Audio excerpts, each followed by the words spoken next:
freedom. You have power over your mind, not outside events.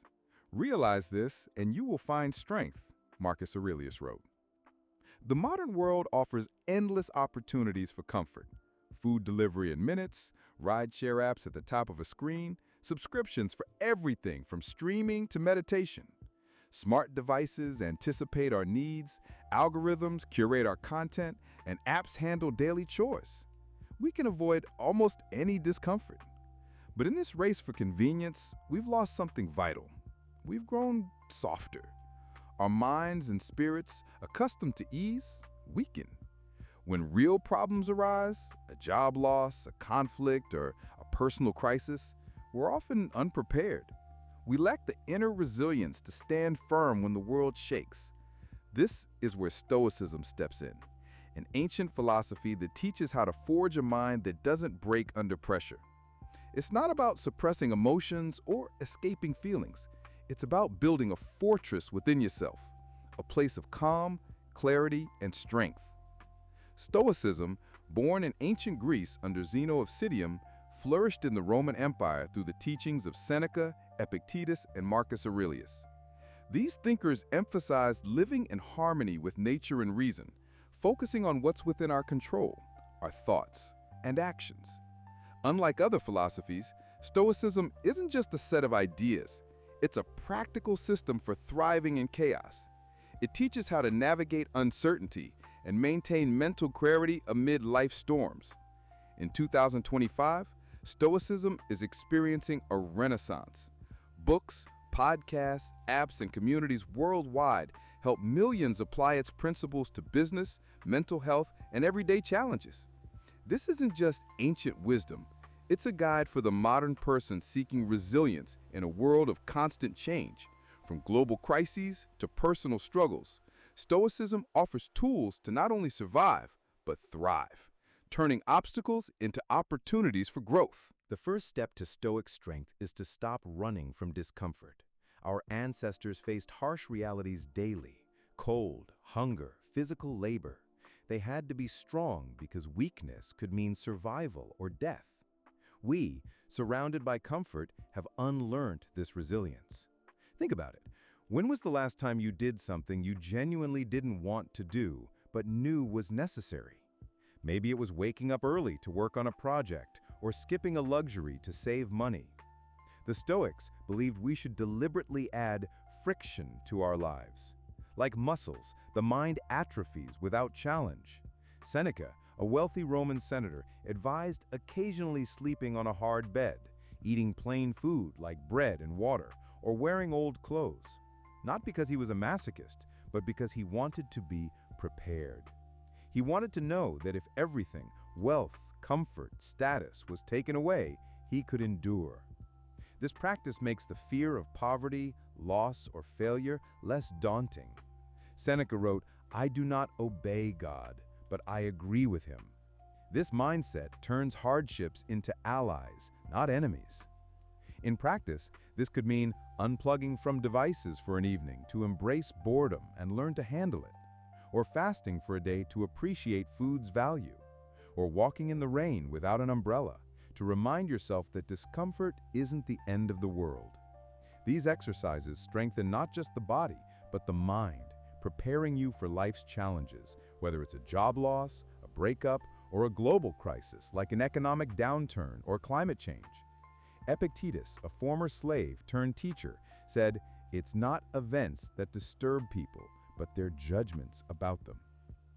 A cold shower, skipping your usual coffee, or walking instead of driving isn't torture. It's a chance to reframe discomfort as training. In 2025, when technology lets us avoid any inconvenience, these practices are a rebellion against an automated life. Take a simple example. Start taking cold showers. It's uncomfortable. Your body resists, your mind screams, "Why bother?" But every time you step under that cold water, you signal to your brain, "I'm in charge. I decide, not my feelings." It's a small victory, but small victories build great strength. Another example, skip the elevator and take the stairs. It's inconvenient, but it toughens you. It teaches that effort is normal.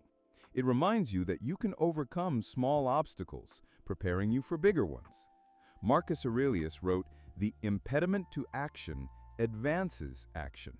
What stands in the way becomes the way." This principle turns every challenge into an opportunity to grow, whether it's physical effort or a mental hurdle like public speaking or a tough conversation. In a world where people avoid even minor inconveniences, these practices build resilience to face life's real storms. We live in a world where emotions often take the wheel. Anger from a social media spat, fear before a big presentation, anxiety over global news, these feelings can hijack our minds and push us into rash decisions. In 2025, the information overload amplifies this. Notifications, headlines, and comments constantly provoke reactions. The Stoics didn't advocate for stopping emotions. That's impossible and unnatural. They taught us not to let emotions rule. Emotions are like weather. They come and go, sometimes sudden like a storm, sometimes gradual like fog. Your job is to be not a ship tossed by the storm, but a lighthouse standing firm. How? Through a pause. When you feel an emotion rising, irritation in traffic, anger at a coworker, fear before a call, pause. Take one deep breath. Don't act immediately.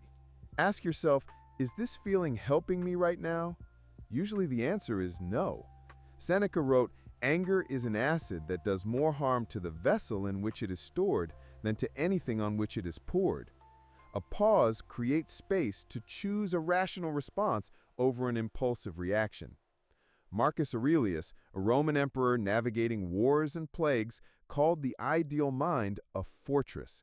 He didn't let external events shatter his inner peace, whether it was betrayal or threats. Imagine, you get a rude text or a snarky comment online. Your instinct is to fire back, to defend yourself. But you pause. You realize anger is just a reaction, not a solution.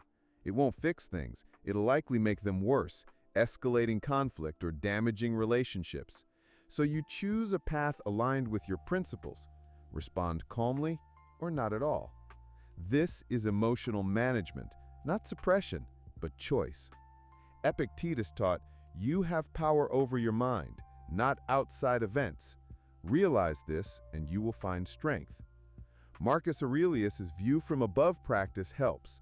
Mentally rise above the situation, seeing it as a tiny speck in the scope of your life, your city, the planet. This cools emotions and restores control. Today, this technique aligns with cognitive behavioral therapy. Psychologists teach reprogramming stress responses through mindful pauses, echoing Stoicism. For example, if you're upset over criticism at work, a pause lets you ask, "Can I use this feedback to grow?" Instead of getting defensive or hurt, you choose a response that moves you forward. This isn't weakness, it's strength. It's the strength to choose how to react rather than being a puppet of your emotions. In an age of social media, where trolling and polarization are rampant, this practice is invaluable. It lets you avoid pointless arguments, saving energy for what matters. Modern people are masters of excuses. I'd start that project, but I'm too busy. I didn't get to it because of kids, traffic, exhaustion. Excuses are holes in your mental armor. Each one weakens your will, letting your mind dodge responsibility. The Stoics taught that only our thoughts and actions are in our control. We don't control the weather, others' behavior, or random events, but we are fully responsible for our responses. Marcus Aurelius reminded himself, "Don't wait for perfect conditions. Act now." He wrote that we're born for action, not leisure. Epictetus added, "The slave is the one who doesn't master themselves." True freedom lies in controlling your decisions, and excuses steal that freedom, making you dependent on external factors. Imagine, you resolve to exercise in the morning. The alarm rings, but you tell yourself, "I'm too tired, I'll start tomorrow." This small lie seems harmless, but it erodes trust in your own word. You teach your mind that promises can be broken. The Stoic approach? Get up and do it. Don't wait for motivation. Seneca said, while we postpone, life speeds by. Start small. One push-up, one paragraph, one task checked off. Every time you act despite excuses, you strengthen your character. You prove your word matters. In business, leaders who ignore excuses in favor of action, think of those pushing through setbacks to innovate, embody this principle. Marcus Aurelius wrote, "The happiness of your life depends upon the quality of your thoughts." If you let excuses dictate your actions, you lose control of your life. Excuses often stem from waiting for the perfect moment. But perfection is a myth. Waiting for stars to align wastes life. The Stoics urge focusing on what's in your control, the next step. Can't run a marathon? Walk a mile. Can't write a book? Write a page. Can't change the world? Help one person. Every action taken against laziness, fear, or fatigue builds a bridge between intention and reality. This is the discipline that turns dreams into achievements. In 2025, with distractions and procrastination lurking, from endless notifications to the lure of one more episode, rejecting excuses is a revolutionary act. Time is our most precious, irreplaceable resource. Yet we squander it as if we have an infinite supply. Seneca wrote, "People are frugal in guarding their property, but reckless with their time." We give hours to anyone who asks. Social media, binge watching, pointless debates, endless scrolling. We pretend we're busy, but often we're just killing time. The Stoics taught us to be mindful of time, to guard it like treasure. Marcus Aurelius reminded himself, you could leave life right now. This isn't grim, it's sobering. It's a call to live intentionally every day, not postponing what matters for a later that may never come. How to apply this? Stop killing time. Instead of news, read a page of a book. Instead of social media, take a walk or call a friend. Ask yourself, does this action bring me closer to who I want to be? If not, why are you doing it? Create time blocks, mornings for key tasks, evenings for reflection and rest. Don't let secondary tasks or people steal your time. Seneca advised, life is not short if you don't waste it. In 2025, with distractions everywhere, from notifications to endless stories, this is more relevant than ever. The Stoic practice of negative visualization, imagining the loss of time, helps you value it more. Picture having only a year left. How would you spend today? It shifts priorities fast. Epictetus likened life to a banquet. Take what's offered, but don't complain if it's taken away. This teaches us to accept time's limits and use it wisely. Start your day with 10 minutes of planning. What's most important today? This keeps you focused and prevents drowning in routine. In a world where algorithms fight for our attention, guarding time is an act of defiance. You're not just saving hours, you're saving your life. In 2025, as technology automates more of our lives, mindful time management is how you reclaim control and fill your days with purpose. In an age of information overload, attention is our most valuable tool. It shapes what we think, feel, and do. But it's under siege. Apps, ads, clickbait headlines, and push notifications are designed to steal it. Scattered attention weakens us. We can't focus on one task, we get distracted, we lose clarity. In 2025, with smartphones buzzing every minute and news streaming non-stop, this problem is at its peak. Marcus Aurelius said to bring your mind back to the present, not letting it wander to the past or worry about the future. Epictetus added, you can't learn what you don't pay attention to. Focus is the key to strength, clarity, and inner peace. How to reclaim attention? Start small. Turn off notifications when working. Read one book, not 5. When your mind drifts, gently bring it back to the task without judgment, like guiding a stray dog home. Over time, your mind will learn to stay focused. It's like training a muscle. Consistency builds strength. Focus gives control and calm, letting you dive deeply into a task. Marcus Aurelius wrote, "Choose not to be harmed, and you won't feel harmed." This applies to attention. Choose where to direct it, and you gain clarity.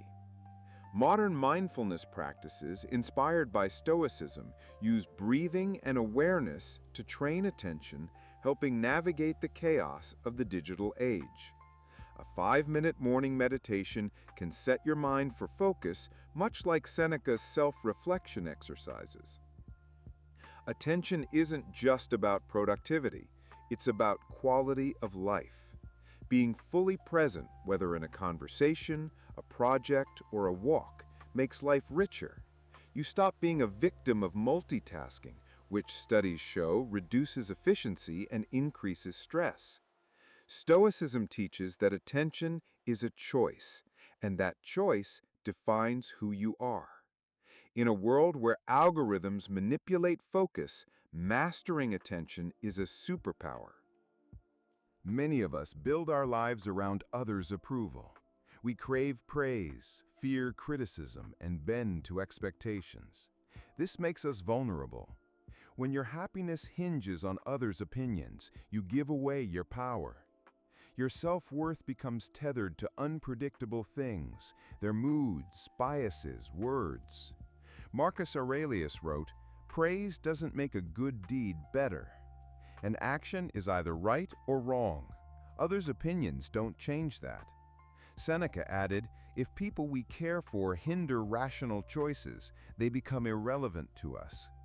Epictetus, who rose from slavery, said, "We love ourselves more than others, yet care more about their opinions than our own." The Stoic approach is to build an inner compass. Do what you believe is right, regardless of what others say. This isn't about being rude or dismissive, it's about staying true to your values. Imagine, you decide to change careers, start a business, or move to a new city. Friends and family may not understand, criticize, or doubt you. If you rely on their approval, you'll falter. But if you know why you're making the choice, their opinions won't derail you. Epictetus taught, "The Stoic stands firm even if everything collapses." In 2025, when social media measures worth in likes and comments, this is crucial. Ignore trolls, focus on your principles. Stoicism shows that compassion and resilience aren't at odds. Marcus Aurelius saw himself as part of humanity, not its slave. Do good not for applause, but because it's right. Stoicism isn't a book, it's a habit. Like sports, you don't get strong by reading about workouts, you lift weights. Start mornings with reflection. What must I do today? What could go wrong? How will I respond? This sets the tone, preparing you for challenges. End with reflection. What did I do well? Where did I falter? What can I improve? These rituals, inspired by Marcus Aurelius's meditations, structure your mind. Add weekly mantras like Seneca's "Difficulties strengthen the mind" to kick off the week with resolution, or Epictetus's "I control only my thoughts and actions" to reinforce control. These practices make your mind reliable. You stop reacting impulsively and become proactive. The Stoics called this premeditatio malorum, mentally preparing for worst-case scenarios. Imagine losing your job, bombing a meeting, or facing betrayal. You don't want these, but you're ready. This removes the fear of surprises. Seneca visualized losing wealth to conquer its fear. In business, it's like stress testing plans. You anticipate risks to stay prepared. Marcus Aurelius advised, retreat into yourself, finding balance in chaos. In 2025, with uncertainty, from economic dips to climate shifts as the norm, this practice keeps you calm and rational. Stoicism is the path to freedom, not from emotions, but from being their slave, or from others' opinions, or from circumstances. It's about becoming the captain of your ship, navigating any storm because your hull is strong and your helm steady. It's not easy, it demands effort, but every step makes you stronger, calmer, surer. Every choice of effort over comfort, responsibility over excuses, focus over distraction builds you. You become someone you can rely on, above all, yourself. In 2025's uncertain world, from global crises to personal challenges, Stoicism offers timeless tools. From Epictetus's affirmations to Marcus Aurelius's strategies, it helps you not just survive, but thrive, turning obstacles into opportunities. True strength lies within, and you can cultivate it step by step, action by action, day by day.